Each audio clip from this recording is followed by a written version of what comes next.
பார்க்கும்படிக்கு, அந்த மத்திய கிழக்கு நாடு முழுவதும் பார்க்கும்படிக்கு அதை அங்கே ஒளிபரப்பினோம். நாங்கள் பேசின செய்திகள் முழுவதும் தமிழிலும் ஆங்கிலத்திலும் அப்புறம் அவர்கள் பேசுகிற அரபு மொழியிலும் அவைகள் மொழி திருப்பம் பண்ணப்பட்டன. இவையெல்லாம் பேசி இந்த காரியங்களை செஞ்சோம். 3 நாள் கர்த்தர் அங்கே வல்லமையாய் கிரியை செய்தார். அதில் நிறைய பேர் நல்லா ஜெபம் பண்ணாங்க. நாங்கள் அந்த கூட்டத்தை நடத்தினோம். நாங்கள் ஒரு பெரிய ஹோட்டலில் தங்கியிருக்கிறோம், ஒரு ரூமில் தங்கியிருக்கிறோம். எனக்கு ஒரு அறை இருக்கிறது, மோகனனுக்கு ஒரு அறை இருக்கிறது, சாதையாவுக்கு ஒரு அறை இருக்கிறது, தனித்தனியாக இருக்கிறது. ஆல்வின் தாமஸ் அவங்க வந்திருக்கிறாங்க, அவர்களுக்கு ஒரு அறை இருக்கிறது. அங்கங்கே எல்லோரும் அறை தங்கியிருக்கிறோம். அந்த ரூம்ஸ் எப்படி இருக்குன்னு கேட்டால், நாங்கள் தங்கியிருக்கிறது வீடு மாதிரி இருக்கும். அதில் முன்னாலேயே ஒரு கிச்சன் இருக்கும், நம்மளே காஃபி போட்டுக்கலாம், டீ போட்டுக்கலாம், எல்லாம் இருக்கும். அடுப்பெல்லாம் வச்சுருக்கோம். அப்புறம் ஒரு பெரிய வெராண்டா மாதிரி இருக்கும், ரிசப்ஷன் ரூம் இருக்கும். இந்த பக்கத்தில் ஓரத்தில் நுழைஞ்சு வந்தீங்கன்னா முன்னால் ஒரு ரூம் ஒன்று இருக்கும். அந்த அறையில் ஒரு லெட்டின், பாத்ரூம், டாய்லெட் ஒன்று இருக்குது. அதுக்கப்புறம் கொஞ்சம் தள்ளி வந்தீங்கன்னா நம்ம இருக்கக்கூடிய லிவிங் ரூம் மாதிரி நம்ம தங்கக்கூடிய அந்த அறை இருக்கும். அந்த அறையில் காட்டிருக்கும். அவைகள் தாண்டி இப்படி இருக்கணும். அது போக ஒரு சின்ன அறை கேப் ஒன்று வருது. அங்கே இந்த மாதிரி எல்லாம் ஒரு அறை ஒன்று வச்சுருக்கிறாங்க. இவ்வளவு பொருந்தினது. ஏன் நான் சொல்கிறேன், இவ்வளவு நல்ல விளக்கமாக சொல்கிறேன்னா, இனிமேல் தான் அதில் ஒரு சம்பவம் நடக்க போகுது. நாங்கள் இந்த கூட்டத்தை முடித்து விட்டு 2 நாள் 3 நாள் கூட்டத்தை முடிச்சுட்டு நான் எங்களுடைய அறையிலே தங்கியிருக்கிறேன். என் அறையிலே தங்கியிருக்கிறேன். கொஞ்சம் நேரம் ரெஸ்ட் எடுப்போம்னு சொல்லி. நான் அதிகமாக தூங்க மாட்டேன், எனக்கு தூக்கம் வராது. கண்டினியூஸாக தூங்க மாட்டேன். எனக்கு மேக்ஸிமம் தூங்க வந்ததுன்னா 15 நிமிஷம் தூங்குவேன், மறுபடியும் எந்திரிச்சிருவேன். கொஞ்ச நேரம் உட்காந்து அப்படியே ஜெபம் பண்ணிட்டு இருப்பேன், ஏதாவது பாய்ச்சிக்கிட்டு இருப்பேன். அப்புறம் ஒரு 10 நிமிஷம் இப்படி விட்டு தான் தூங்க முடியும் என்னால். அன்றைக்கி கொஞ்சம் நேரம் அப்படி தூங்கிட்டேன். கொஞ்ச நேரம் தூங்கிட்டு காலையில் நம்ம ஜெபத்துக்காக எந்திரிக்கணும் அப்படின்னு காலைல 3 மணிக்கு, எனக்கு எந்த நேரம் படுத்தாலும் 3 மணிக்கு எழுந்திரிச்சிருவேன். நான் அப்படி நம்ம ப்ரே பண்ணணும் அப்படின்னு இருக்கேன். அந்த அறையில் வந்தேன், கதையெல்லாம் மூடிட்டு அந்த அறையில் கொஞ்சம் நேரம் படுப்போன்னு சொல்லி கொஞ்சம் நேரம் படுத்தேன். ஒரு மத்திய இரவு இருக்கும், ஒரு மணி இருக்கும், 1 மணி 1:30 மணி இருக்கும். எனக்கு முழிப்பு வந்துருச்சு. மறுபடியும் முழிப்பு வந்தோன்னு நான் என்ன செய்தேன், நம்ம போய் யூரின் போயிட்டு பாத்ரூம் போயிட்டு டாய்லெட் போகணும் அப்படின்னு சொல்லிட்டு கொஞ்சம் அர்ஜென்ட்டாக இருக்குது. டாய்லெட் போயிட்டு நம்ம என்ன செய்யலாம், கொஞ்சம் நேரம் பைபிள் படிப்போம், ஜெபம் பண்ணணும்னு சொல்லி பைபிள் எடுத்து என்னுடைய தலாணி மேலே வச்சுட்டு டாய்லெட் போகிறதுக்காக டாய்லெட் பக்கத்தில் போகிறேன். உள்ளே ஒரு சத்தம் இருக்குது, அப்படின்னு சொன்னேன். உண்மையிலேயே, நான் விளையாட்டுக்கு இல்லை, உண்மையிலே சத்தம் இருக்குது. என்னடா அது, யார் அது உள்ளே இருக்கா? நம்ம தானே ரூம்குள்ளே வந்தோம், என்ன செய்வது, யாரோ உள்ள ஆள் சத்தம் போடுற மாதிரி இருக்குன்னு சொல்லிட்டு மெல்ல அந்த கதவை, இவ்வளோ தான் இடைவெளி இருக்கும், கேப்பு, ஒரு வெராண்டா மாதிரி இருக்குது, அதை தாண்டித்தான் என்னுடைய அறைக்குள்ளே வரணும். அதோடைய வாசல்லையே இருக்குது இந்த 2 டாய்லெட்டும். நான் அந்த கதவை மெல்ல திறக்கலான்னு சொல்லி அந்த கதவை அப்படி திறக்கிறேன். உள்ளே பார்த்தா அந்த டாய்லெட், அது இந்த வெஸ்டர்ன் டாய்லெட்டு, ஒரு நாற்காலி மாதிரி இருக்கும் இல்லையா, அந்த டாய்லெட்டில் ஒரு பொண்ணு 2 பக்கம் அப்படி காலை போட்டு இப்படி உட்கார்ந்த மாதிரி உட்காந்துட்டு என்னை பார்க்குறா. அப்படி முன்னால் முடியெல்லாம் அப்படி விழுந்து கிடக்குது. பிசாசுகளில் நிறைய வகை பிசாசுகள் நம்ம சினிமாவில் நம்ம காமிச்சிருக்கிறாங்க. தமிழ்நாட்டு பிசாசு, இந்திய பிசாசுகள் வேறு மாதிரி இருக்குது. வெள்ளச்சலை கட்டி கொலுசு போட்டு மல்லிகைப்பூ வச்சுட்டு அது பாட்டுக்கு ஒரு பாட்டு பாடிட்டு போகும். அதுக்குன்னே சில டியூன்ஸ் இருக்குது. அந்த மாதிரி டியூனில் பாட்டு பாட்டே போகும், கோரஸோடு பாடிட்டு போகும், பின்னால் புகையெல்லாம் விடுவானுங்க. அது ஒரு வகை. ஹாலிவுட் பிசாசுன்னு ஒன்று இருக்குது. அது பார்த்திங்கன்னா கண்ணு பச்சை கலராக இருக்கும், முகமெல்லாம் வெடிச்சிருக்கும், அது பார்த்தாலே ஒரு மாதிரி இருக்கும். இந்த லிப்ஸ் எல்லாம் கருப்பாக இருக்கும், ஆன்னு கத்தும். நான் பார்த்து ஹாலிவுட் பிசாசு, முகமெல்லாம் வெடிச்சிருக்குது. அது ஒரு சின்ன வயசு பொண்ணு மாதிரி இருக்குது. 2 பக்கம் காலை அப்படி போட்டு உட்காந்துருக்குது, அந்த பாத்ரூமில் உட்காந்துருக்குது. இப்போ நான் போகணும், எனக்கு ஒரு பக்கம் அவசரம், ஒரு பக்கம் பிசாஸ் உட்காந்துருக்கு முன்னால். அப்படியே அதில் உட்காந்துருக்கு. ஓய் அப்படின்னு சொல்லுது. என்னை பார்த்தோன்னே பார்த்துட்டு இந்த நாய் கொள்ளைச்சா அப்படி ஓ ஓ ஓ அப்படின்னு கத்துது. கண்ணு ஒரு பக்கம் பச்சை பசேல் இருக்குது, பார்க்க பயங்கர விகாரமாக இருக்குது. முகத்திலலாம் வெடிப்புகள், பயங்கர வெடிப்புகள் தோன்றுது. நாக்கு இவ்வளோ நீளம் இருக்கும், கருப்பு கலரில் பட்டார்னு இவ்வளோ நீளத்து வருது, மறுபடியும் உள்ள போகுது அப்படின்னு கத்துது. ஏன்னா அவர் கத்துதுன்னு சொல்லி எனக்கு ஒரு பக்கம் ஆச்சரியம். நான் பயப்படலை. பொதுவாக பிசாசை பார்த்து பயப்பட மாட்டேன். நமக்கு தெரியும் பிசாசுனுடைய அதிகாரம், அவருடைய எல்லை எவ்வளோ தூரம் என்று நமக்கு தெரியும். இது என்னது, ஏன் இப்படி பண்ணுது, இது எப்படி உள்ளே வந்தது, ஏன் இங்கே உட்கார்ந்துருக்கு அப்படின்னு எனக்கு புரியலை. நான் உடனே அந்த கதவை பக்கத்தில் விட்டுட்டு கொஞ்சம் விலகி வந்துட்டேன். விலகி வந்தோடனே அது பேச ஆரம்பித்தால் உள்ளுக்குள்ளேருந்து 10-15 பேர் பேசுகிற சத்தம் கேட்குது. உள்ளது அப்படின்னு சத்தம் கேட்குது உள்ளேருந்து. அதுக்கு நடுவில் இந்த பொண்ணு பேசுது. அந்த சத்தம் பயங்கர கொடூரமாக இருக்குது. வெவ்வேறு ஆட்கள், ஒன்று தூஷிக்குது, கெட்ட வார்த்தை பேசுது, அசிங்கமாக பேசுது, என்னென்னமோ பேசுது உள்ள. இது என்னை இன்ன விதமான வார்த்தைன்னு இல்லை, அவ்வளவு அசிங்கமாக என்னை திட்டி இங்கே எங்கள் இடத்துல எனக்கு குறித்த காலம் கொடுக்கப்பட்டிருக்கிறது, காலத்துக்கு முன்னால் என்னை கட்டி போட்டிருக்கிறனே அப்படின்னு சொல்லுது. காலத்துக்கு முன்னால் நான் இந்த தேசத்தை சின்னாபின்னப்படுத்துவதற்கும் சிதறி போக பண்ணுவதற்கும் வச்சுருக்கிறோம். காலத்துக்கு முன்னால் வந்து எங்களை கட்டி போடுறீங்க நீங்கள் அப்படின்னு சொல்லி காய்ச்சா போச்சா கட்டி போடுறீங்கன்னு சொல்லலை, கட்டி போடுற நாயே அவனை அவனு சொல்லி திட்டுது என்னை. நான் அப்போ தான் பார்க்குறேன், அதோடைய கால்களில் சங்கிலி போட்டு வச்சுருக்குது. 2 கால் இந்த பக்கம் வந்து காலில் சங்கிலி இருக்குது, அவருடைய கையிலையும் சங்கிலி இருக்குது. அந்த சங்கிலி ஆனால் நீளமாக இருக்குது, அது வந்து இழுக்குது, அப்படி சல் இழுக்குது. இழுத்த உடனே நான் பார்த்தேன், சரி இது ஏதோ கத்தி கொண்டு இருக்கிறது. பார்த்தா பயங்கரமான ரொம்ப அசிங்கமான வார்த்தைகள், பார்த்தா பயங்கரமாக திட்ட ஆரம்பிச்சு கத்தின உடனே நான் திரும்பிட்டேன். சரி இது பேசிகிட்டு இருக்குன்னு சொல்லி கதவை மூடி வச்சுட்டு திரும்பி என் கட்டில் வந்து உட்காந்துட்டேன். எனக்கு என் பிரச்சனை, கட்டில் வந்து உட்காந்துட்டேன். நான் அடுத்து ஜெபம் பண்ணணும், எதை செய்வது, இது போனால் தான் நம்ம போக முடியும் அப்படின்னு நான் அங்கே உட்காந்துட்டு இருக்கிறேன். கொஞ்ச நேரம் கழிச்சு அந்த கதவு ஆடுது, கட கட கட கடன்னு ஆடுது. இதெல்லாம் உண்மையிலே நடந்தது. கட அந்த கதவு ஆடுது, கனவுல இல்லை நிஜத்தில், உண்மையிலே. நான் உட்காந்துருக்கேன், கட்டில் உட்காந்துரு காத்திருக்கேன், தூக்கம் போயிடுச்சு, இது போகட்டும். உள்ளேருந்து கத்திக்கிட்டே இருக்குது, ஓ ஏய் ஊன்னு கத்துது, சத்தம் போடுது. மறுபடியும் கொஞ்ச நேரம் கழிச்சு அந்த கதவு மாத்திரம் திறந்துட்டு சங்கிலி காலில் இருக்குது, அதோடு அப்படி இழுத்துட்டு வெளியே வந்து நிற்கிது. அவ்வளோதான், அவ்வளோ தூரம் வரைக்கும் வர முடியும். வெளியே வந்து நின்று நேராக என்னை பார்க்குது. நிறுத்துடா அப்படின்னு சொல்லுது. எதை நிறுத்த சொல்லுதுன்னு சொன்னால், பைபிள் படிச்சுக்கிட்டு இருக்கிறேன் நான். எனக்கு உடனே சரி பைபிள் படிக்கிறதோடனே அதுக்கு டிஸ்டர்ப் ஆகுதுன்னு சொன்ன உடனே பைபிளை திறந்து வச்சு சத்தமாக வசனத்தை படிக்க ஆரம்பித்தேன். அது நம்ம சத்தம் வசனத்தை படிவோம். படித்தா அதற்கு கோபம் இன்ன விதம் இல்லை, நிறுத்துறா நாயே அவனை இவனு சொல்லி பயங்கரமாக பேச ஆரம்பிக்குது. அது செய்யாத எனக்குள்ளே எரியுது அப்படின்னு சொல்லுது. எனக்கு தெரிஞ்சிருச்சு, இந்த கர்த்தருடைய வசனம் ஆவியும் ஜீவனுமாக இருக்கிறது. கர்த்தர் வந்து நம்ம ஜெபத்தை கேட்டு அந்த 3 பேரும் வந்து இவங்கெல்லாம் வந்து பிரசங்கமெல்லாம் பண்ணி பிசாசை கட்டி வச்சாங்க. கட்டி வச்சது வேற எங்கேயாவது கட்டி வச்சான்னு ஏன் ரூமில் கொண்டாந்தா கட்டி வைக்க, அது முக்கியமான இடத்துல கொண்டாந்து, அது கிச்சனில் கட்டி வச்சா கூட பரவாயில்ல, அது பாட்டுக்கு ஏதாவது காப்பி போட்டுக்கிட்டு இருக்கும். கொண்டா கட்டி வச்சிருக்கு, அங்கேருந்து அது கத்திக்கிட்டு இருக்கு, இவன் கத்துது.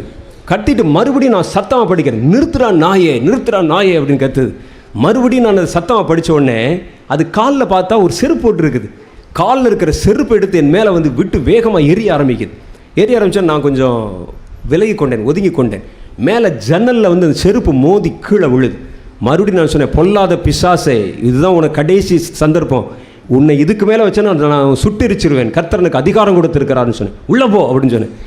எனக்கு ஒரு கோவம் வந்துருச்சு, சத்தம் வந்துருச்சு. பயம் வந்தால் சத்தம் வந்துடும்ல, சத்தம் வருது, உள்ளே போ அப்படின்னு சொன்ன உடனே அது மறுபடியும் கத்திக்கிட்டே உள்ளே போயிடுச்சு. போனால் காலையில் 6:30 மணி வரைக்கும் உள்ள சத்தம் போட்டுக்கிட்டே இருக்குது, உள்ளே கத்திக்கிட்டே இருக்குது உள்ளே. இதில் என்ன விசேஷம் தெரியுமா, வெளியே எடுத்து எரிந்த செருப்பு என் ரூம்லேயே கிடந்துச்சு. அப்படியே நான் அடுத்த நாள் அந்த செருப்பு எடுத்து கொண்டு சாதையாட்டை கொண்டு காமிச்சு, பார்த்தீங்களா ஒரு லேடிஸ் செருப்பு, இந்த செருப்பை வைத்திருந்த ஆச்சரியம், அது ஃபோட்டோலாம் எடுத்து வச்சுருக்கிறாங்க அந்த செருப்பை. நான் சொல்லுவது கதையல்ல, ஒரு ஆவியாக இருந்துச்சுன்னா மறைஞ்சில் போயிருக்கணும். உண்மையான செருப்பு தூக்கி எரிஞ்சு என் கட்டில் அந்த செருப்பு எடுத்து வச்சுருந்தேன் நான். அப்புறம் அவர் தான் சொன்னார், ஒருவேளை செருப்பை நம்ம கொண்டு வந்துட்டோம்னா செருப்பை தடான்னு மறுபடியும் வந்தாலும் வந்துடும், அதனால் ரூம்லேயே போட்டு போயிடுவோம் அப்படின்னு சொன்னார். அப்போ இந்த பிசாசுகள் தேசத்தை பிடித்து வைத்து கொண்டிருக்கின்றன. நாம் அறிந்தோ அறியாமல் நம்ம அங்கே போய் நம்ம ஜெபம் பண்ண ஆரம்பித்த உடனே கர்த்தர் அந்த ஆவிகளை கட்டி போட்டு விடுகிறார். பாத்ரூமில் கட்டி போட்டார் என்று சொல்வது வந்து அந்த ஆவி கட்டி போட்ட தன் நிலைமையை எனக்கு காண்பிப்பதற்காக வந்து காட்டுது ஒழிய, பாத்ரூமில் அவர் கட்டி போடலை, அந்த ஆவியை கர்த்தர் கட்டி வைத்து விட்டார். அந்த ஆவியினுடைய வேகமும் கொடூரமும் நான் நேருக்கு நேரை பார்த்து அனுபவித்தவைகள். நான் தேவ தூதர்களையும் தேவனுடைய பிரசனத்தையும் பரிசுத்தவான்களையும் பார்த்தது எத்தனை சதவீதம் பார்த்துருக்கணும், அதுக்கு சமமாக பிசாசுகளை நேருக்கு நேராக பார்த்துருக்கிறேன். தொட்டு பார்த்து தள்ளி விட்டுருக்கிறேன் கையில். பிசாசு பிடித்த ஆட்கள் இல்லை, நேரடியாக பிசாசை பார்த்துருக்கிறேன். அவைகள் பாதாளத்திலிருந்து ஏறி வரும் ஆவிகள் என்று கர்த்தருடைய வேதம் சொல்லுது. அந்த பாதாளத்திலிருந்து ஏறி வரும் ஆவிகளுக்கு சரீரங்கள் தேவை, உடம்பு வேணும் அதுக்கு. அதனால தான் அவைகள் என்ன செய்து மனிதர்களை பிடிப்பதற்காக முயற்சி பண்ணுகின்றன. மனிதர்களை பிடிச்சி எப்படியாவது மனிதர்களுக்குள்ளே நுழைஞ்சிடணும், விலங்குகளுக்குள்ளே நுழைந்து விடணும், அவைகளை தன்னுடைய கட்டுப்பாட்டுக்குள்ளே வைத்து கொள்ள வேண்டும், அவர்களுடைய வாழ்க்கையை நம்ம வாழணும் என்று சொல்லி அவைகள் கடந்து போகின்றன. இவைகள் சரீரத்தில் பிரிந்து வந்த ஆவியின் வகையாக இருப்பதனால அவைகள் தான் மனிதனுக்குள்ளே நிரந்தரமாய் தங்கி வாழும்படிக்கு விரும்புகின்றன. லூசிஃபரின் ஆவி இருக்கு பாருங்கள், சாத்தானுடைய ஆவி மனிதனுக்குள் புகுந்தால் ஒரு குறிப்பிட்ட வேலை செய்கிற வரைக்கும் மாத்திரம்தான் இருக்கும், அப்புறம் விலகிடும். யூதாசுக்குள் சாத்தான் புகுந்தான் என்று வேத புஸ்தகத்தில் எழுதியிருக்கு. ஆனால் தொடர்ந்து யூதாசுக்குள்ளே அவன் வசிக்கவில்லை. யூதாசுக்கு என்ன வேலை செய்ய வைக்கணுமோ அந்த வேலை செஞ்சு வச்சு முடிஞ்ச உடனே அவன் வெளியே போய்விட்டான். அப்புறம் யூதாஸ் அவனும் கைவிட்டு போயிட்டான். அப்புறம் தான் யூதாஸ் தன்னுடைய சுயநிலைக்கு திரும்பி அவன் தன்னுடைய குருவை காண்பித்து கொடுத்து விட்டோம் என்று மனம் வேதனைப்பட்டு 4 கொண்டு செத்தான் அப்படின்னு போட்டிருக்கு. இவைகள் அப்போ இந்த லூசிஃபர் என்ன செய்யாது, வானமண்டலத்தில் இருக்கிற பொல்லாத ஆவிகள் மனித சரீரத்துக்குள்ளே வந்து வாசம் பண்ணி நிரந்தரமாய் அவர்களுடைய வாழ்க்கையை வாழ்வது இல்லை. அதெல்லாம் கொஞ்சம் ஹை குவாலிட்டி ஸ்பிரிட் மேலே பறந்துக்கிட்டு அவைகள் ராஜ்யங்களை பிடிப்பது, ராஜாக்களை பிடிப்பது, அல்லது பெரிய பெரிய காரியங்களை செய்வதற்கான காரியங்களை செய்வது, அது மாதிரி செய்யும். இந்த பாதாளத்திலிருந்து வருகிற ஆவிகள் தான் மனிதர்களை பிடிக்கக்கூடிய ஆவிகள் என்று கர்த்தருடைய வேதம் சொல்லுது. இவைகள் லேகியோன் சம்பவம் நல்ல ஒரு சம்பவம். லேகியோன் என்ற அந்த ஆவி பிடிச்சிருந்து, லேகியோன் என்றால் லீஜியன் அப்படின்னு சொன்னால் ஒரு பெரிய படை, கூட்டம் என்று பொருள். அந்த நாட்களில் அந்த ரோம இதில் இருக்கக்கூடிய இராணுவத்தில் லீஜியன் அப்படின்னு சொல்லி வச்சுருப்பாங்க. அதில் காணப்படுற ஒரு லீஜியனுக்கு 2000 பேர் என்றும் ஒரு கணக்கு இருக்கிறது, 6000 பேர் என்றும் ஒரு கணக்கு இருக்கிறது. இந்த இடத்தில் சொல்லப்பட்ட இந்த லேகியோன் பிடித்த மனிதனுக்குள்ளே 2000த்துக்கு அதிகமான ஆவிகள் உள்ள இருந்துச்சு. 2000த்துக்கு அதிகம். அதனால கேட்ட உடனே நாங்கள் அநேகராக இருக்கிறோம், ஒரு ஆள் இல்லை பேர் சொல்கிறதுக்கு, நாங்கள் அநேகராக இருக்கிறோம், லேகியோன் என்பது எங்களுடைய பெயர் அப்படின்னு சொல்லிச்சு. அப்போ ஒரு மனுஷனுக்குள்ளே 10-15 ஆவி கூட உள்ளே இருக்கும். ஆவிகள் உள்ளே புகுந்து இடம் கொடுக்க கொடுக்க கொடுக்க உள்ளே வந்துடும். அவைகள் தங்களுடைய சுபாவத்தை இந்த மனுஷன் மூலமாக வெளிப்படுத்துகின்றன. அவைகள் அவனை பைத்தியம் பிடித்தவனை போல மாற்றி விடுகின்றன. அவருடைய சுய நினைவுகளை அற்றுப்போக பண்ணி விடுகின்றன. அவன் செய்கிற எந்த கிரிகளும் அவனுடைய மனசில் தங்குவதில்லை. நாம் செய்கிறது நல்லதா கெட்டதா தப்பா ரைட்டா எது பற்றியும் அவனுக்கு அந்த யோசனை வருவதே இல்லை. அவருடைய மனசை முழுவதுமாய் அவைகள் ஆக்கிரமித்து கொள்ளும். அப்படிப்பட்ட பொல்லாத ஆவிகள் தான் பாதாளத்தின் ஆவிகள். இப்படிப்பட்ட ஆவிகள் துரத்தப்படாமல் ஒரு மனுஷனுக்குள்ளே வாசம் செய்தால் அந்த மனுஷனை எப்படியாவது ஒரு விதத்தில் ஒன்று தற்கொலை பண்ண வச்சு, அல்லது விபத்தில் மறிக்க வச்சு, அல்லது அவனுடைய சாவு வந்த உடனே அவனுடைய ஆவியையும் பாதாளத்தில் கொண்டு போய் உள்ளே கட்டி வைத்து விடும், பாதாளத்தில் கொண்டு போய் சேர்த்துரும். அது இதுதான் அவைகளுடைய வேலை. இந்த பாதாளத்தின் ஆவிகள் வானத்திலே பறப்பதில்லை, வானத்தில் பறக்காது இந்த ஆவி. இந்த ஆவி என்ன செய்யும்னா பூமிக்கு மேலே ஏறி கையை பிடிச்சி மேலே ஏறி வரும். ஏறி அது பூமியில் ஒரு தவளை தவிர மாதிரி தத்தி தத்தி போகும். அப்படியே நான் பார்த்துருக்கிறேன், நேராக பார்த்துருக்கிறேன். அது எப்படி தத்தி போகும்னா, இங்கிருந்து ஒரு குரங்கு தத்துற மாதிரி இப்படி வந்துச்சுன்னா அப்படி இங்கிருந்து தத்தி சட்டார்னு மேலே ஒரு 400 அடி 500 அடி உயரத்தில் ஒரு மரமோ ஒரு இலையோ அது மேலே போய் டக்குன்னு அப்படி பிடிச்ச மாதிரி ஒட்டிக்கிறோம். அங்கேருந்து குதிச்சு இன்னொரு இடத்துக்கு குதிக்கும். தாண்டி தாண்டி குதிச்சு போகும் வேக வேகமாக. இவைகள் இந்த உலகத்துக்குள்ளே தாண்டி தாண்டி வேகமாய் போகக்கூடிய அனுபவத்தை கொண்டிருக்கக்கூடிய ஆவிகள். இந்த ஆவிகள் தான் ஜனங்களுக்குள்ளே கிரியை செய்து ஜனங்களை பிடித்து கொள்ள ஆரம்பிக்கின்றன. இந்த பொல்லாத ஆவிகள் அநேக இடங்களில் இடம் கொடுக்கிற இடத்துலெல்லாம் நீக்கம் இல்லாமல் நிறைந்திருக்கின்றன. மனிதன் இடம் கொடுத்தால் ஒழிய மனிதனுக்கு சொந்தமான இடத்தை எந்த ஆவியும் பிடித்து கொள்ள முடியாது. மனுஷன் இடம் கொடுத்தா தான் பிடிக்க முடியும். அதனால் இந்த ஆவிகள் என்ன செய்கின்றன, தங்களை தெய்வங்கள் போல அவர்கள் மனிதர்களுக்கு காண்பிக்க ஆரம்பிக்குது. மனுஷனுக்கு காமிக்க ஆரம்பித்து நாங்கள் கடவுள் அப்படிங்கிற மாதிரி காமிச்சு, எனக்கு இடம் கொடு, உனக்கு நல்லது செய்கிறேன் அப்படிங்கிற மாதிரி செய்து அவருடைய கிராமத்துக்குள்ளே இடம் வாங்கிடுது, வீட்டுக்குள்ளே இடம் வாங்கிடுது, அவருடைய சரீரத்துக்குள்ளே இடம் வாங்கிடுது. மனிதர்களை பாவம் செய்ய வைத்து பாவம் செய்கிறதுனால் உண்டாகிற இடைவெளியை கொண்டு தேவனுக்கும் மனுஷனுக்கு இடையில் இடைவெளி உண்டாகிறோம். பாவம் செய்கிற எவனும் தேவனை விட்டு விலக்கப்பட்டு விடுகிறான். அப்படி விலகின உடனே அந்த இடைவெளி கிடைச்ச உடனே அந்த லூப் ஹோலுக்குள்ளே பிசாசு உள்ளே நுழைந்து விடும். அவர்களை முழுசாக அப்படியே ஆக்குப்பை பண்ணிடும், பிடிச்சு அவர்களை வஞ்சித்து தன்னுடைய கட்டுப்பாட்டுக்குள்ளும் தன்னுடைய கைக்குள்ளும் அவர்களை கொண்டு விடுகிறது. அதனால அந்த பொல்லாத பிசாசுகளை பிடித்தவர்களை பார்க்கும் பொழுது பிசாசுகளை துரத்தணும். யாரோயாவது பிடிச்சிருக்குது, ஏதோ ஒரு கிராமத்தை தானே பிடிச்சிருக்குது, ஏதோ ஒரு கூட்டத்தை தானே பிடித்திருக்கிறது என்று கர்த்தருடைய பிள்ளைகள் சும்மா இருக்கக்கூடாது. அது பிடிப்பதற்கு பூமியில் எந்த இடத்தை நம்ம விட்டு கொடுக்கவே கூடாது.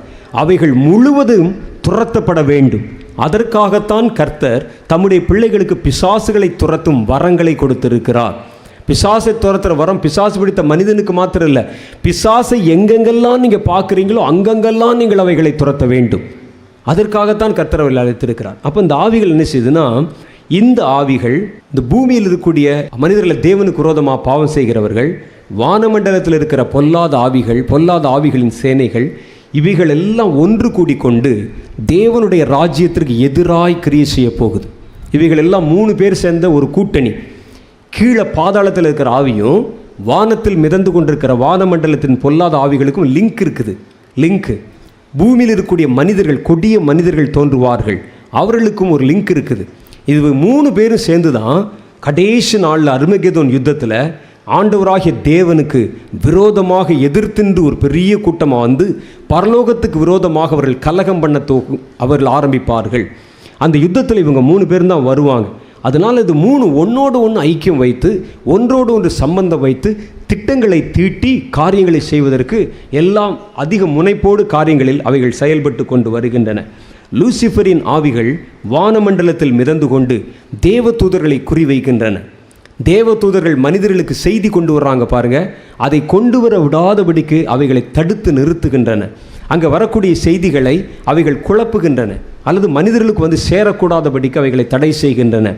அதுக்கு பிறகு என்ன செய்யுதுன்னா, அந்த பூமியில் இருக்கக்கூடிய ஆவிகள் அந்த கீழே பாதாளத்தில் இருக்கிற ஆவிகளோடு அவைகள் லிங்க் வைத்து கொண்டு பூமியில் என்னென்ன காரியங்கள் திட்டங்கள் எல்லாம் செய்யணுமோ அவைகளுக்கு திட்டங்களை தருகின்றன. இவைகளுக்கு எல்லாவற்றுக்கும் அங்கே ஒரு ராஜா இருக்கிறான் லூசிஃபர்னு பேர், கீழே ஒரு ராஜா இருக்கிறான் அவனுக்கு பேர் அப்பல்லியோன் என்று பெயர் என்று அவைகளை குறித்து கர்த்தருடைய வேதம் திட்டமும் தெளிவுமாக நமக்கு சொல்லுகிறது. அப்போ இவைகளுக்கெல்லாம் ஒரு காலத்தில் சரீரம் இருந்தது, சரீரத்தை இயக்கக்கூடிய அறிவும் ஞானம் இருந்தது. தேவதூதர்களுக்கு சரீரம் இல்லை, அவர்கள் ஆவிகளாக இருக்கிறார்கள். ஆனால் இவைகளுக்கு சரீரம் இருந்தது அப்படின்னு சொன்னால் இவைகள் ஒரு காலத்தில் அது எங்கே இருந்திருக்க முடியும், எப்படி இருந்திருக்க முடியும் என்கிற கேள்விகளுக்கு வேதாகம அந்த நிபுணர்கள் சில பதில்களை சொல்லுகிறார்கள். இது ஒருவேளை உண்மையாக இருக்கலாம், அனுமானமாக இருக்கலாம், நமக்கு தெரியல. ஆதியாம புஸ்தகத்தில் 1வது அதிகாரம் 1வது வசனத்திற்கும் அந்த 1வது அதிகாரம் 2வது வசனத்துக்கும் இடையிலே லட்சக்கணக்கான வருட இடைவெளி இருந்தது என்பது வேதாக நிபுணர்கள் கண்டுபிடித்திருக்கிற ஒரு தீர்வு. அதில் முதல் வசனம் சொல்லுது, ஆதியிலே தேவன் வானத்தையும் பூமியும் சிருஷ்டித்தார். அதுதான் 1வது வசனம். 2வது வசனம் சொல்லுது, பூமியானது ஒழுங்கின்மையும் வெறுமையுமாய் இருந்தது. இது ரெண்டையும் நம்ம சேர்த்து படிக்கும்போது நமக்கு என்ன தோணுதுன்னா, கர்த்தர் ஆதியிலே வானத்தையும் பூமியும் சிருஷ்டித்தார், பூமியானது ஒழுங்கின்மை வெறுமையுமாய் இருந்தது. அப்படின்னா ஆண்டவராய கர்த்தர் சிருஷ்டிக்கும் போதே பூமியை ஒழுங்கின்மையாய் சிருஷ்டித்தார், அப்படி தானே அர்த்தம் வருது? அப்படி சிருஷ்டித்திருப்பாரா? சிருஷ்டித்தார், பூமியானது ஒழுங்கின்மை வெறுமையுமா இருந்தது. நான் ஒரு லட்டு பிடித்தேன், அது பார்த்தா கோணலாக இருந்தது அப்படின்னு 2வது வசனம் போட்டால் நான் கோணலான லட்டு பிடித்தேன் என்ற அர்த்தம், அப்படி தானே வருது? ஆனால் அது அப்படி இல்லை. கர்த்தர் ஆதியிலே வானத்தை பூமி சிருஷ்டித்தார், பூமியானது ஒழுங்கின்மை வெறுமையுமாய் இருந்தது. அப்போ இந்த 2 வசனத்துக்கு இடையில் பூமியை ஒழுங்கின்மையும் வெறுமையுமாய் ஆக்குகிற ஏதோ ஒரு சம்பவம் நடந்திருக்க வேண்டும் என்று வேதாகம நிபுணர்கள் சொல்கிறாங்க. ஏனென்றால் கர்த்தர் முயற்சி பண்ணினா கூட ஒழுங்கின்மையாய் ஒரு காரியத்தை அவருக்கு செய்ய தெரியாது. இதுதான் எனக்கு தெரிஞ்சது. நீங்கள் என்ன சொல்கிறீங்க? கர்த்தருக்கு ஒழுங்கின்மையாய் ஒன்றை செய்ய தெரியாது, கர்த்தருக்கு அறகுறையாக ஒன்றை செய்ய தெரியாது. அவர் செஞ்சாலே அது பெர்ஃபெக்டாக தான் இருக்கும். அல்லேலூயா. அவருக்கு பாவம் செய்ய தெரியாது, இருளானது அவரை பற்றி கொள்ளவில்லை என்று வேத புஸ்தகத்தில் எழுதியிருக்கு. அவருக்கு தப்பாக எதுவுமே செய்ய தெரியாது, அவர் தவறாக படைச்சிருக்க மாட்டார், சரியாய்த்தான் அவர் அந்த பூமியை படைத்தார். ஆதியாம் 1வது அதிகாரத்தில் அந்த 1வது வசனத்தில் சொல்லும் பொழுது, அவர் ஆதியிலே வானத்தையும் பூமியும் சிருஷ்டித்தார். அந்த வானமும் அந்த பூமியும் ஒழுங்காய்த்தான் இருந்தது, பர்ஃபெக்டாக இருந்தது. அதற்கு அடுத்த வசனத்தில் பூமி மாத்திரம் ஒழுங்கின்மையும் வெறுமையுமாய் மாறிற்று. பூமி அவர் சிருஷ்டிக்கும் போது அதில் என்ன சொல்கிறாங்கன்னா, இந்த 2க்கு இடையில ஒரு பெரிய சரித்திரமே இருக்கிறது. இதில் தான் லூசிஃபருடைய சரித்திரம் வருகிறது, பொல்லாத பிசாசுடைய சரித்திரம் வருதுன்னு சொல்கிறாங்க. அங்கே என்ன சொல்கிறாங்கன்னா, முதல்ல கர்த்தர் பூமியை படைத்த பொழுது பூமியை வசிப்பிடமாய் கொண்டு வாழக்கூடிய ஒரு பெரிய சந்ததியை, மனிதர்களை அவர் படைத்தார். மனுஷங்க அங்கே இருந்தாங்க, மனிதர்கள் அவர்களுக்கு வாழ்க்கை இருந்தது, அவர்களை கர்த்தர் வைத்திருந்தார், ரொம்ப அழகாய் நேர்த்தியாக அவர்களை வைத்திருந்தார். இந்த பொல்லாத பிசாசு வானமண்டலத்தில் யுத்தம் உண்டாகி அவன் தள்ளப்பட்ட பொழுது பூமியில் வந்து விழுந்தானான். பூமியில் வந்து விழுந்து பூமியை கெடுத்து கர்த்தர் படைத்த எல்லாவற்றையும் நாசமாக்கி அங்கிருந்த ஒரு பெரிய கூட்டம், அங்கே வசிப்பிடமாய் கொண்டவர்களை வஞ்சித்து, அங்கே நிறைய மிருகங்கள் இருந்தது, மனிதர்கள் இருந்ததெல்லாம் சொல்கிறாங்க, அவங்களெல்லாம் வஞ்சித்து அவன் தன்னை பின்பற்றும்படிக்கு அவர்களை கெடுத்து வாழ்க்கை சீர்குலைத்தான். கர்த்தர் என்ன செய்தார்? முதல் முறை அந்த பூமியை தன்னுடைய கோபாக்கினிலே அழித்து போட்டார். அதுக்கப்புறம் மறுபடியும் அந்த பூமியை ரீஃபார்ம் பண்ணி அதை தான் அந்த 6 நாளில் பண்ணாராம். 6 நாளில் அவர் பண்ணி மறுபடியும் வானத்தை உண்டாக்கி அந்த வானத்தில் இருக்கக்கூடிய அந்த பூமியை வந்து ஒழுங்குபடுத்தினார் என்று சரித்திரத்தில் சொல்கிறாங்க, வேதாகம நிபுணர்கள் சொல்கிறாங்க. இதுக்கு வந்து இந்த கேப் தியரி என்று பெயர். அதை அவர்கள் எதை கொண்டு நிரூபிக்கிறார்கள் என்றால், சில இடத்துல பார்த்தீங்கன்னா பூமியை தோண்டி அகழ்வாராய்ச்சி பண்ணும் பொழுது பூமியில் இதுவரைக்கும் இல்லாத பல மிருகங்களுடைய மண்டை ஓடுகள் எடுத்திருக்கிறாங்க, மனிதர்களுடைய தலை ஓடுகளும் எலும்புகளும் எடுத்திருக்கிறாங்க. அதை எடுத்து ஆராய்ச்சி செஞ்சு பார்த்தா அது 10 லட்சம் வருஷத்துக்கு முன்னால் இருக்குது, அல்லது 10,000 வருஷத்துக்கு முன்னால் இருக்குது, 40,000 வருஷத்துக்கு முந்தின எலும்பு கூடு இது டைனோசருடைய எலும்பு என்றெல்லாம் அதெல்லாம் எடுத்து கொண்டு வர்றாங்க. அவங்க அதை ஆராய்ச்சி பண்ணி அதுக்கு சில மெத்தட்ஸ் வச்சுருக்கிறாங்க விஞ்ஞானத்தில். இந்த கார்பன் டேட்டிங் அப்படின்னு இருக்குது, இன்னும் நிறையா முறைகள் இருக்கிறது. அதை வச்சு நம்ம ஆராய்ச்சி பண்ணி பார்த்தா அக்யூரேட்டாக அது எந்த வருஷம் சேர்ந்தது என்று நம்ம கண்டுபிடிச்சிடலாம். அதை வச்சு தான் சொல்கிறாங்களே, சும்மா கதை விட்டுறதில்லை. அதை வைத்துக்கொண்டு எடுத்துக்கொண்டு இது 10,000 வருஷம் 15 வருஷம் சும்மா சொல்கிறதில்லை. அதெல்லாம் கார்பன் டேட்டிங் சொல்கிற ஒரு விஞ்ஞான கருவிகள் மூலமாக அவைகளை அளந்து அவைகளை பார்த்து இவைகள் 25,000 வருஷம் 30,000 வருஷத்துக்கு முன்னால் வாழ்ந்தவைகள், 1,00,000 வருஷத்துக்கு முன்னால் வாழ்ந்த மனிதனுடைய தலை ஓடு என்றெல்லாம் கண்டுபிடிச்சி வச்சுருக்கிறாங்க.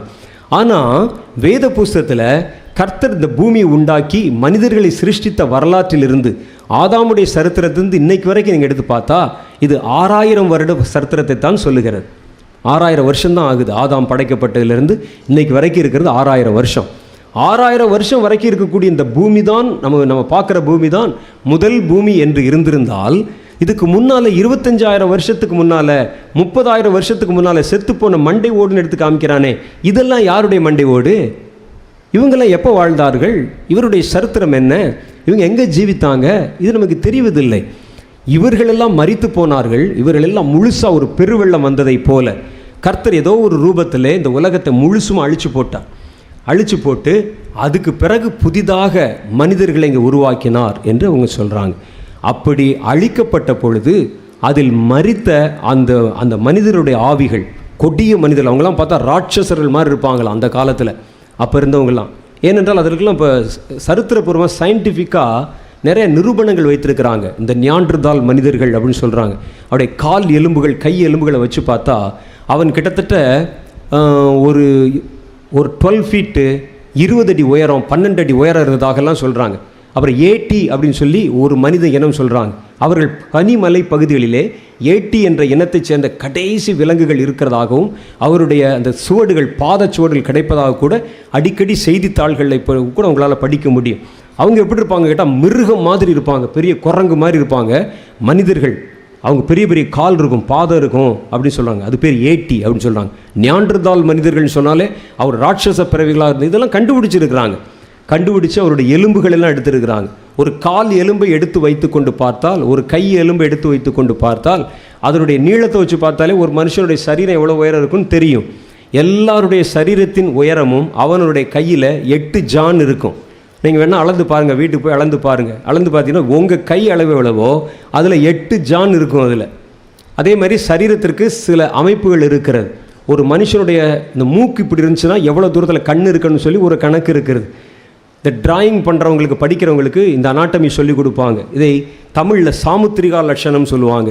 நம்ம இந்த இந்தியாவில் அது என்ன சொல்லுவாங்கன்னா, ஒரு மனுஷனுக்கு கூர்மையான மூக்கு இருந்துச்சுன்னா 2 கண்கள் பக்கத்தில் நெருங்கினதாக இருக்கும். 2 கண்களுக்கு இடையில இருக்கக்கூடிய இடைவெளி, ஒரு கண் எவ்வளவு தூரம் இருக்கோ அந்த நீளம் தான் 2 கண்ணுக்கு இருக்கக்கூடிய அந்த இடைவெளி இருக்கும். 2 புருவங்களிலிருந்து இந்த வாயு அந்த ஓரம் வரைக்கும் போட்டு பார்த்தீங்கன்னா ஒரு முக்கோணம் விழணும் கரெக்டாக. இப்படி தான் மனுஷனுடைய அமைப்பு இருக்கணும். அதே மாதிரி ஒருவனுக்கு சின்ன காதாக இருந்துச்சுன்னா அவனுக்கு எந்த இடத்துல கண் இருக்கணும்னு சொல்லி அதுக்கு ஒரு கணக்கு இருக்குது. அது மாதிரி என்ன செய்கிறாங்கன்னா, இந்த 8 ஜான் இருந்ததுன்னா அதுதான் அவனுடைய ஹைட்டு. அப்போ ஒரு மனுஷனுடைய கை எலும்போ கால் எலும்போ எடுத்தால் அதை வச்சு அவர்கள் ஆராய்ச்சி பண்ணி இவன் எவ்வளோ உயரம் இருப்பான்னு பார்த்தா 12 அடி 25 அடி உயரமெல்லாம் வருது. அவனுடைய அந்த எடை எப்படி இருக்குன்னு பார்த்தா அவ்வளோ பெரிய எடை வருது. டைனோசர் என்ற விலங்குகள் இருந்தெல்லாம் கண்டுபிடிச்சிட்டாங்க. கண்டுபிடிச்சி அதனுடைய அந்த எலும்புகள் எல்லாம் எடுத்து விட்டார்கள். இவைகளெல்லாம் எப்போ வாழ்ந்ததுன்னு கேட்டால் 25,000 ஆண்டு முன்னால் 40,000 ஆண்டுகளுக்கு முன்னால் கண்டுபிடிக்கப்பட்ட எலும்புகள் எல்லாம் எடுக்கப்பட்டிருக்கின்றன. ஆனால் வேத புஸ்தகத்தில் மனுஷர் தோன்றின வரலாறு இன்னைக்கு வரைக்கும் 6,000 வருஷம் தான் சொல்லப்பட்டிருக்கு. அப்போ இந்த பூமியானது ஒழுங்கின்மையும் வெறுமையுமாய் ஆக்கப்பட்ட பொழுது கர்த்தருடைய கோபாக்கினை பூமியின் மேல் செலுத்தப்பட்டு அங்கு வாசித்து கொண்டிருந்த மிருகங்கள் மனிதர்கள் எல்லாம் ஒட்டுமொத்தமாய் அழிக்கப்பட்டார்கள். அவர்களுடைய ஆத்துமாக்கள் அவருடைய ஜீவனை கர்த்தர் அவங்க போய் தங்குவதற்கு, நியாய தீர்ப்பு காலம் வர்ற வரைக்கும் தங்குவதற்கு பாதாளம் என்ற இடத்தை உண்டாக்கி அங்கே கொண்டு போய் வச்சார் அப்படின்னு சொல்கிறாங்க. இந்த ஆவிகள் தான் கொடி ஆவிகளாகவும் வஞ்சிக்கிற ஆவிகளாகவும் பொல்லாத ஆவிகளாகவும் பாதாளத்தில் இருக்கின்றன. சமயங்களில் மனிதர்கள் இடம் கொடுக்கும் பொழுதெல்லாம் பாதாளத்தின் கதவுகள் திறக்கப்பட்டு இவைகள் தப்பி மேலே வந்துடுது. மேலே வந்து மனிதர்களுக்கு நடுவிலே கிரியை செய்ய ஆரம்பிக்குதுன்னு சொல்கிறாங்க. இதற்கு அடுத்து 2வது பேரழிவு, உலகம் முழுவதும் அழிக்கப்பட்ட வரலாறு நோவாவின் காலத்தில் வருகிறது. நோவாவின் காலத்தில் முழு உலகத்தையும் கர்த்தர் அழித்து 8 பேரை மாத்திரம் மீதியாய் வைத்தார். கொஞ்சம் மிருகங்களை மாத்திரம் மீதி வச்சார். எல்லாத்தையும் ஒட்டுமொத்தமாக அழிச்சிடாம 8 பேரை மாத்திரம், நோவாவையும் அவருடைய குடும்பத்தை மாத்திரம் மீதியாக வச்சார். அதுக்கு முன்னால் வாழ்ந்தவருடைய சரித்திரத்தை நீங்கள் எடுத்து பார்த்தீங்கன்னா, அவர்கள் மனம் போனபடி வாழ்ந்தார்கள், தங்கள் இஷ்டப்படி வாழ்ந்தார்கள். அதில் வேதத்தில் 6வது அதிகாரத்தில் ஒரு காரியம் சொல்லுது, மனுஷகுமாரத்திகள் மிக சௌந்தரியம் உள்ளவர்கள் என்று கண்டு தேவ புத்திரர்கள் அவர்களோட சம்பந்தம் கலந்தார்கள். அவர்கள் இணைந்ததுனால ராட்சதர்கள் என்ற ஒரு புதிய இனம் பிறந்துச்சான். அப்போ தேவபுத்திரர்னு சொல்லி ஒரு கூட்டம் இருக்கிறாங்க இல்லையா? அவர்கள் மனுஷகுமாரத்திகளோடு சம்பந்தம் கலக்கிறார்கள். அவர்கள் தேவதூதர்கள் அல்ல. ஏனென்றால் தேவதூதர்களுக்கு கொள்வினையும் கொடுப்பினையும் இல்லை என்று கர்த்தருடைய வேதம் சொல்லுகிறது. இது தேவ புத்திரர்கள் என்று எழுதியிருக்கு. இவங்க என்ன செய்கிறாங்கன்னா, இது ஒரு வகை ஆவி, இது ஒரு ஸ்பிரிட்டு. இவர்கள் மனுஷகுமாரத்திகளோடு சம்பந்தம் கலந்து அவர்களை திருமணம் செய்து அல்லது ஏதாவது நடந்து அதனால் பிறக்கிற குழந்தைகள் ராட்சதர்கள் பிறந்தாங்க. அவர்கள் கொடிய மனம் உள்ளவர்களும் பலம் உள்ளவர்களும் பூர்வத்தில் பலவான்களுமாக இருந்தாங்க. அவர்கள் பூமியை நிரப்பியிருந்தாங்க. அப்போ ஒரு பெரிய கர்த்தர் தம்முடைய அந்த வெள்ளத்தை அனுப்பி நோவாவின் காலத்தில் எல்லாரையும் அழித்து போட்டார். இங்கே மரித்து போன இந்த ஆவிகள் முழுசும் கீழே பாதாளத்தில் நியாய தீர்ப்புக்காக வைக்கப்பட்டிருக்க உள்ளே வைக்கப்பட்டிருக்கு எல்லாம். இவைகள் இதுக்கு முன்னால் போனது. இந்த ஆவிகள் எல்லாம் தான் கீழே இருந்து சரீரத்தை தேடுகிற ஆவிகள். இதெல்லாம் சரீரத்தை பிரிந்த ஆவிகள். இவைகளுக்கு ஒரு காலத்தில் மனிதர்களைப் போல சரீரம் இருந்தது. சரீரத்துக்குள்ளே இருந்து வாழ்ந்த ஆவிகளுக்கு தான் சரீரத்தை இயக்குகிற கலை தெரியும்.